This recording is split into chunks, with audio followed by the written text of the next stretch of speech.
we shall return.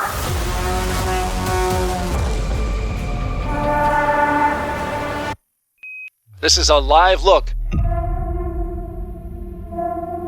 We will see things that no human has ever seen. We want to know what's out there just beyond the horizon. Amazing live views from the spacecraft. Coming back to Earth, say we were doing like 5 or 7 miles, 7 miles a second. Those are just not numbers that humans generally think about. We were always going to the moon. 6, Pushing ourselves to explore is core to who we are. 3, It's in our nature. 1. It's a part of being a human. And liftoff. 6 million pounds on the pad, 250,000 miles. Boosters have separated. When humanity sets big goals, we can accomplish extraordinary things. Manusia akan menjejakkan kaki semula ke bulan dan ia bakal mencipta sejarah baru. Bermula Februari 2026, 4 kru akan mengelilingi bulan terlebih dahulu tanpa mendarat. Diikuti misi-misi pelengkap lain yang mana kita menjangkakan manusia akan mendarat semula pada tahun 2027. Tinggal beberapa hari lagi, kita akan menyaksikan semula manusia ke bulan selepas lebih 50 tahun. Astrolab membawa anda misi Artemis 1 dan Artemis 2. Assalamualaikum dan salam angkasa dari Astrolab. Sekilas fakta, menghantar manusia ke bulan bukanlah satu program yang mudah. Artemis 2 dibangunkan berdasarkan kejayaan misi Artemis 1 tanpa kru pada tahun 2022 dan akan menunjukkan pelbagai keupayaan penting yang diperlukan bagi misi angkasa lepas jarak jauh. Penerbangan ujian Artemis 2 akan menjadi misi pertama NASA yang membawa kru menggunakan roket SLS, Space Launch System, dan kapal angkasa Orion. Astrolab akan terangkan pada anda satu persatu bagaimana cara NASA menghantar manusia ke bulan. Yang pertama, kira-kira 3 tahun lepas pada tahun 2022, NASA telah melancarkan Artemis 1. Artemis 1 ialah langkah pertama dalam plan jangka panjang NASA untuk membawa manusia kembali ke bulan dan seterusnya ke Marikh. Tidak seperti misi Apollo yang terus membawa manusia, Artemis 1 direka sebagai ujian tanpa kru bagi menguji gabungan roket Space Launch System dan kapal angkasa Orion dalam persekitaran angkasa lepas sebenar. Sepanjang lebih 25 hari perjalanan, Orion mengelilingi bulan, memasuki orbit khas yang belum pernah digunakan oleh manusia sebelum ini dan akhirnya pulang ke bumi untuk membuktikan bahawa sistem ini cukup selamat bagi membawa manusia pada misi seterusnya.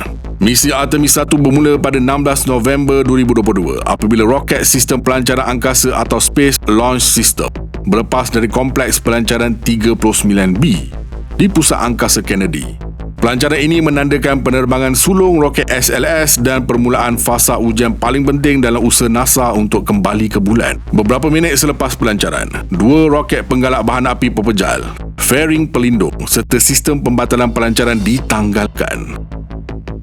Penanggalan komponen ini mengurangkan jisim roket dan menandakan Orion telah mencapai keadaan penerbangan yang stabil. Setelah mencapai kelajuan yang diperlukan, 4 enjin RS-25 pada peringkat teras utama dimatikan dan peringkat tersebut dipisahkan. Pada tahap ini, kapal angkasa Orion secara rasmi berada di orbit angkasa dan tidak lagi bergantung kepada roket pelancar. Orion kemudiannya melaksanakan manuver menaikkan perigee, iaitu meningkatkan titik terendah orbitnya mengelilingi bumi. Manuver ini bertujuan menstabilkan laluan orbit sebelum perjalanan jarak jauh yang dimulakan. Dalam fasa orbit bumi ini, semua sistem kapal diperiksa secara menyeluruh.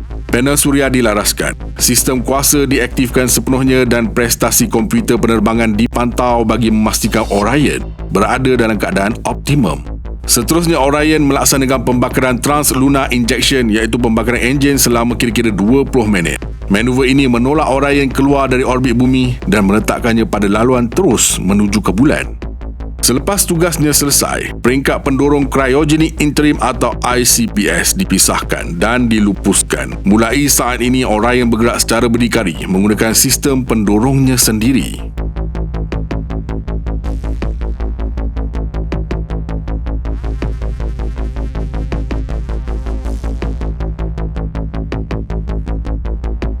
Sepanjang perjalanan ke bulan, Orion melaksanakan beberapa pembakaran pembetulan trajektori. Pembetulan kecil ini penting bagi memastikan laluan kapal tepat dan selamat ketika menghampiri bulan.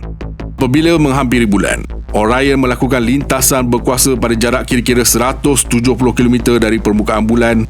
Pembakaran enjin pada fasa ini digunakan untuk menyasarkan kemasukan ke orbit bulan yang telah dirancang. Hasil lintasan tersebut, Orion berjaya memasuki orbit bulan. Namun orbit ini bukan orbit rendah seperti misi Apollo. Sebaliknya, orbit berskala besar yang lebih stabil untuk ujian jangka panjang. Orion kemudiannya memasuki orbit retrograde jauh atau distant retrograde orbit. Kapal angkasa ini berada dalam orbit tersebut selama kira-kira 6 hari pada jarak maksimum sekitar 70,400 km dari permukaan bulan. Orbit ini sangat stabil dan penting untuk perancangan misi masa hadapan. Selepas selesai ujian di orbit tersebut, Orion meninggalkan orbit retrograde jauh dan memulakan perjalanan pulang ke bumi.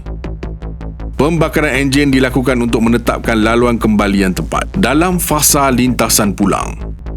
Orion sekali lagi melintasi berhampiran bulan. Kali ini, tarikan graviti bulan digunakan sebagai bantuan graviti atau slingshot untuk membengkokkan laluan kapal ke arah bumi dengan penggunaan bahan api minimum.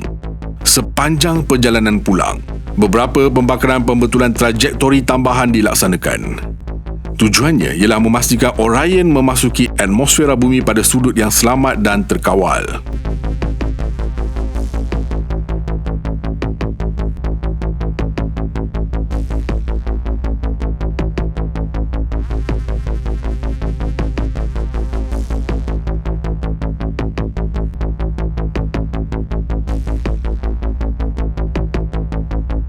Sebelum memasuki atmosfera, modul kru Orion dipisahkan daripada modul perkhidmatan. Modul perkhidmatan kemudiannya terbakar di atmosfera, manakala modul kru bersedia untuk fasa kemasukan semula.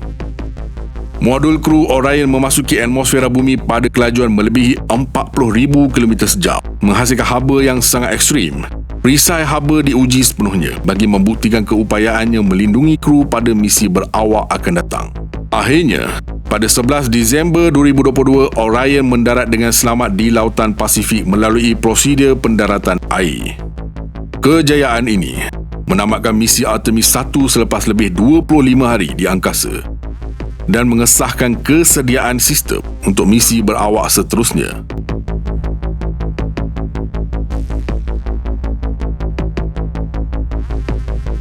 Tahukah anda, motor kecemasan pada sistem pembatalan pelancaran atau Launch Abort System (LAS), kapal angkasa Orion mampu menghasilkan daya tujuan kira-kira 181,000 kg daya tujuan dalam tempoh beberapa milisaat sahaja bagi menolak model kru dengan pantas menjauhi sebarang bahaya semasa pelancaran.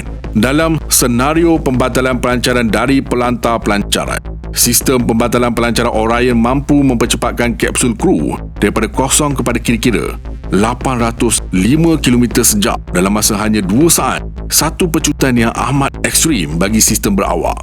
Malah, motor roket bahan api pepejah dalam sistem pembatalan pelancaran Orion menggunakan bahan api yang terbakar pada suhu sekitar 2,458 darjah Celsius, iaitu hampir separuh daripada suhu permukaan matahari, menjadikannya antara sistem keselamatan kecemasan paling berkuasa pernah dibina dalam sejarah penerokaan angkasa. Untuk memahami Artemis 2, kita perlu memahami kenapa Artemis 1 dilancarkan dahulu. Artemis 1 dilancarkan kerana NASA perlu memastikan bahawa semua sistem baharu yang dibangunkan untuk misi bulan benar-benar selamat sebelum membawa manusia. Selepas lebih 50 tahun manusia tidak meninggalkan orbit rendah bumi, teknologi yang digunakan hari ini adalah berbeza sepenuhnya daripada era Apollo. Artemis 1 diwujudkan sebagai misi ujian tanpa kru untuk menguji roket Space Launch System dan kapal angkasa Orion dalam persekitaran angkasa lepas sebenar, bukan sekadar melalui simulasi atau ujian di darat. Tujuan utama Artemis 1 adalah untuk menguji gabungan penuh sistem pelancaran dan kapal angkasa sebagai satu entiti yang lengkap. Ini termasuk keupayaan roket SLS melancarkan Orion ke angkasa, kestabilan penerbangan serta keupayaan kapal angkasa itu bertahan sepanjang perjalanan jauh ke bulan dan kembali ke bumi. Artemis 1 membolehkan NASA mengenal pasti sebarang kelemahan teknikal dalam sistem baharu ini sebelum nyawa manusia dipertaruhkan dalam misi berawak. Selain itu, Artemis 1 bertujuan untuk menguji kapal angkasa Orion dalam persekitaran angkasa lepas jarak jauh atau deep space. Panjang misi, Orion terdedah kepada radiasi kosmik, suhu yang sangat ekstrim dan jarak komunikasi yang jauh dari bumi.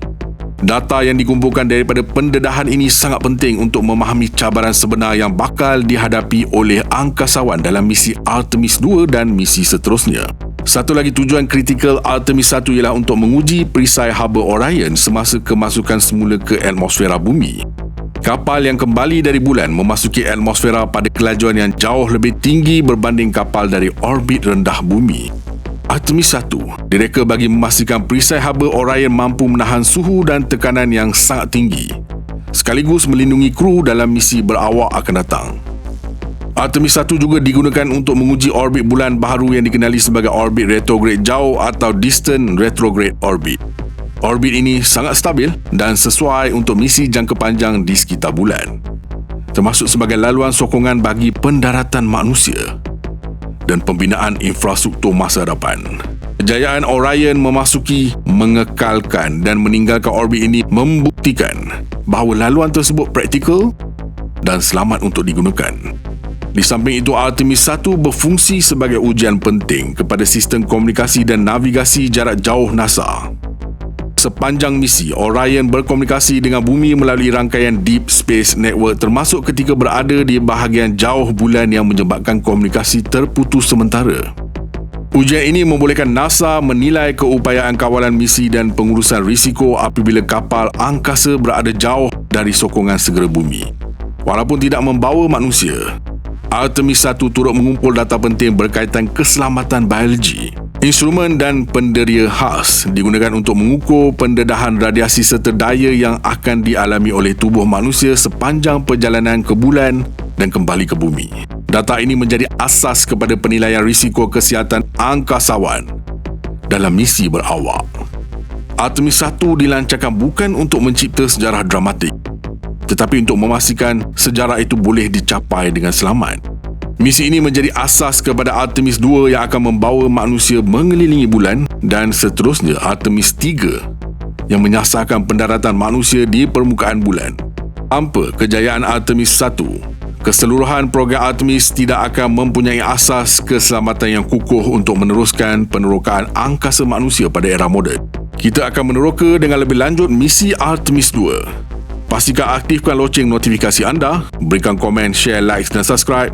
Astrolab signing off from space.